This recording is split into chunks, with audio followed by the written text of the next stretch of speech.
Howdy folks, just showing a video about how my solar system turned out. We glued it down with 3M 5200.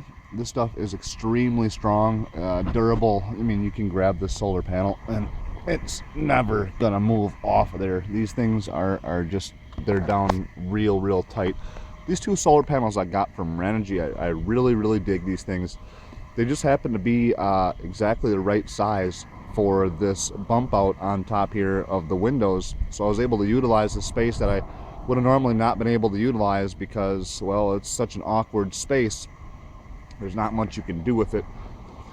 Ran the cables down here. You can see there's my two connections between the solar panel. It's fused, and then it just runs down here to this weather cap. This is also glued down with the 3M 5200 all the way around this.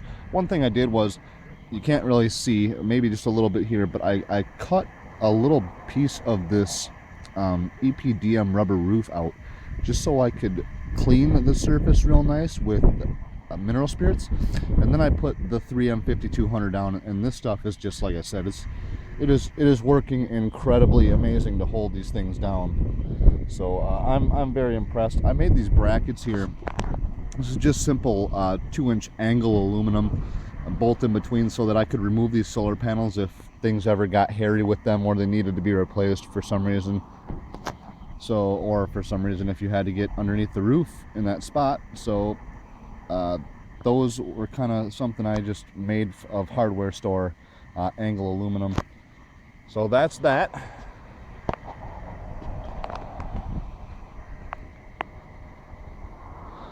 And I'll show you what happens on the inside. So this is where the wires come in. You can look above and see the hole. That is capped off actually with the cap that I was showing earlier. That's a weatherproof cap. That thing's going to be real nice to keep the weather out. The wires just go to the back of the wall here and then to the charge controller. I am really happy about this Outback charge controller. This new Smart Harvest line seems to be doing a great job of putting power back into the batteries. As you can see, I've had this thing up for about a week now. I've made 2.3 kilowatts of energy. Right now with an overcast day, two 100 watt panels on the roof, we're charging at 114.9 watts and at 4.5 amps almost. So that's pretty decent for an overcast day. I'm really happy with the performance of this system. This little LCD monitor here, it just shows you the amount of power going from the charge controller into the battery bank. I would like to install another one of these side over here that tells me power coming from the panels going into the charge controller, so that way I can see what's happening on both sides of this charge controller. Another thing that I have been able to get done is I was working on the overhead convenience center here. Let's see if we can get this thing to focus. Yep, okay. So the first major thing is when I pulled that all apart, there was 4 wooden dowels along the top, about there, and there, which this faceplate screwed into to hold the whole convenience center up to the roof. When I pulled that apart, they were completely rotten. So that was just a bad idea to use wood in the first place. I mean, even the moisture that the propane heat creates in here is enough to make any wood that has not been protected to rot. So you really got to be careful when you're doing that type of stuff. And I'm not sure why that wasn't thought about at the factory, but it was totally a detail that was left out. So here is my backup monitor, which I've installed.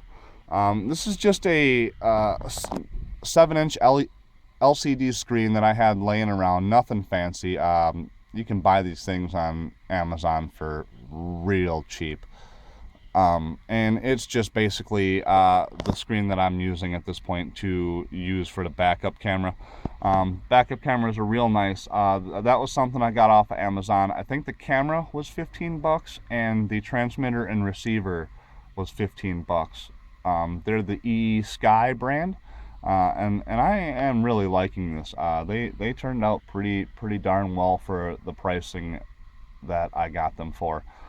One other thing I did think about, and there goes the door closing. One other thing I did think about is, for security reasons, if I'm ever at an RV park or wherever I'm parking, and you get times where you want to see outside of the van, and you're kind of trying to be stealthy inside, so you don't really want to have to you know come through the coach into the cab to be able to turn the monitor on to see what's going on behind you, even if you're parked. So one thing I thought of was, why not just buy 2 sets of the receiver transmitter pairs? And you know what, we just won't use both of the transmitters, but we'll put one receiver on this monitor, and then we'll put another receiver on this monitor.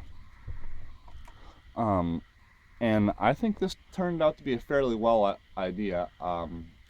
So I won't have to, if I hear people in the back of this thing, I won't have to be trying to get to the front where all those windows are, and possibly where somebody could hear me or see me moving around to see what's going on back there.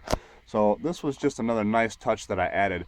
And these things are, from what the 2 pairs that I bought, which I bought separately, they're both in the same frequency. I believe it was 2370.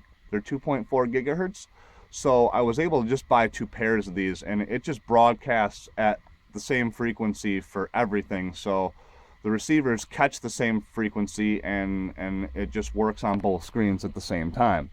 So I thought that was a very nice little security feature, that if I'm just sitting here and it's dark and I wake up because somebody's making noise, I can just pop the screen on without having to go up front. Possibly eventually I hope to have some blackout curtains that separate these 2 areas, so that obviously light and things like that aren't bothering me either while I'm trying to sleep. But you don't want to have to crawl through that curtain to pop that monitor on to see what's going on behind you. You can just turn this TV on and switch it to AV, and you will get the same output from the transmitter.